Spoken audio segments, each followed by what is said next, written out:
describe my full wash day routine, but after washing my hair, I knew straight away that it was the last time I was going to do this routine and that some changes have to be made. So join me as I show my outdated wash day routine and introduce my new wash day routine. I normally start by sectioning my hair into 8 parts and detangling each section. One secret I have learned to having a relatively easier wash day is making sure that your hair was properly detangled when you were installing your protective style. It makes every other process easier. Sectioning also gives you a lot of room for access and doesn't make you overwhelmed, especially if you have longer and thicker hair like mine. So who else detangles their hair dry? Let me know so that I don't feel left out. For almost a year now, I have been detangling my hair dry. I just add a generous amount of shea butter and follow it by detangling with my fingers and a brush. I know the rule out there is to detangle your hair wet or damp with conditioner. I don't do that anymore because it simply doesn't help my hair and it's messy to me. One thing I'm trying to avoid in my wash day routine going forward is mess. I am genuinely tired. I used to be happy with the mess, but I'm done with it.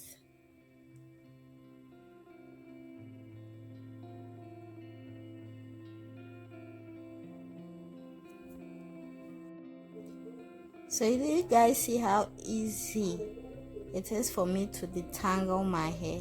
That's because prior to my protective style, I made sure that my hair was detangled and blown out perfectly. So that's one of the secrets. And I'm definitely keeping this process of detangling and sectioning my hair. So after detangling each section, as you can see, I braid them. This was how I used to do it. I used to braid them from the mid to the ends, but going forward I will be switching it up with some ribbons. As you can see, I'll just use the ribbons to tie them together, and they basically serve the same purpose. It's just that the braids take a longer time to do as compared to the ribbons.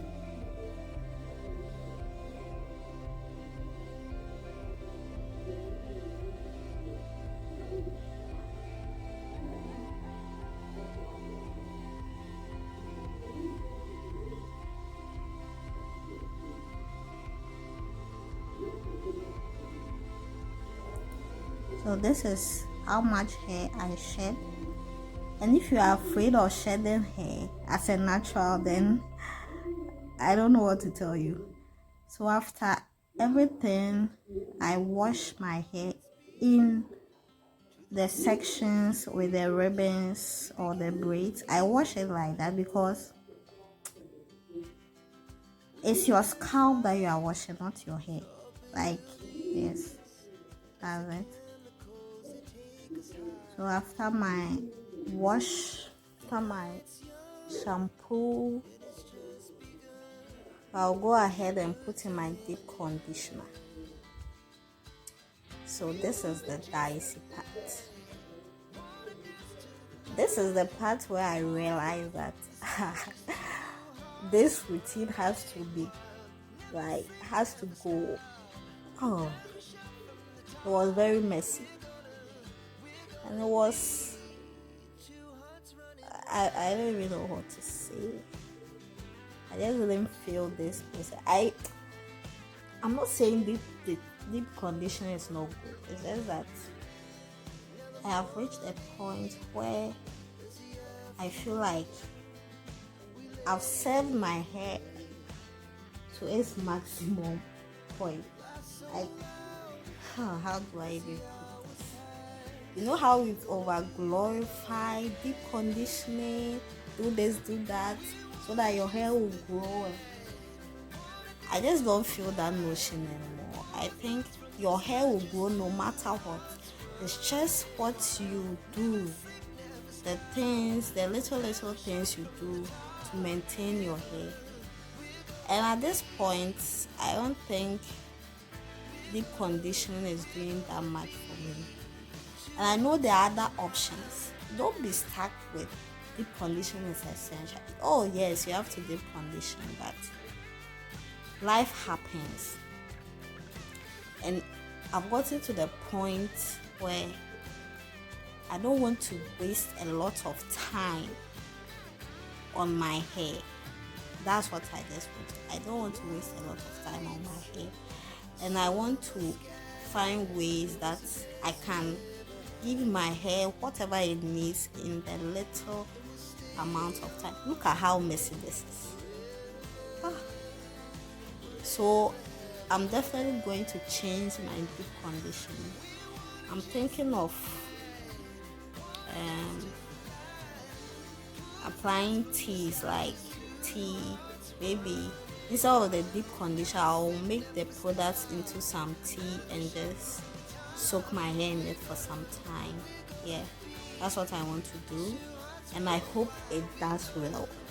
So in this step, I'm going to blow dry my hair, and as you saw, I'm using some, it wasn't that clear, but this is the heat protectant, and I had some vitamin E oil and jojoba oil to add to it.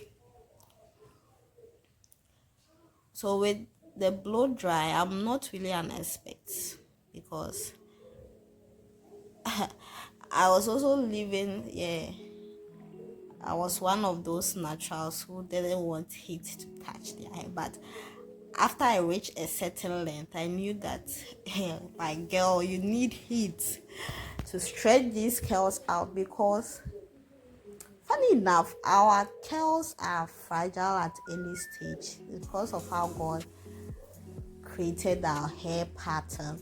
So all you need to do is to find ways and means of maintaining those curls in the safest way possible. And someone will say, if you want to maintain this curl, why are you adding heat? When you are TWA and 4 inches, 5 inches, I suggest you just don't add heat to your hair now. But as you grow some length, you see how important it is to add heat. So another change, I'm definitely adding heat to my routine, and moving forward, I want to be wearing my hair mostly in the straight stitch. So that to avoid too much tangling and knots in my hair, because nowadays I have a lot of knots in my hair, and I want to reduce that part. So that's what I'm doing. I'm definitely going to learn this blow dry routine technique, because this blow dry wasn't doing what I wanted it to do. And I think the brush or the teeth is not really good. So I'm going to try to invest in a new blow dryer. I'm wishing for a Revlon blow dryer, but I know I can't afford it anytime soon. So we'll go for the, not Revlon, Rev hair. So I'll just switch up and seek other alternatives aside from this. So yeah. So this is basically what I was doing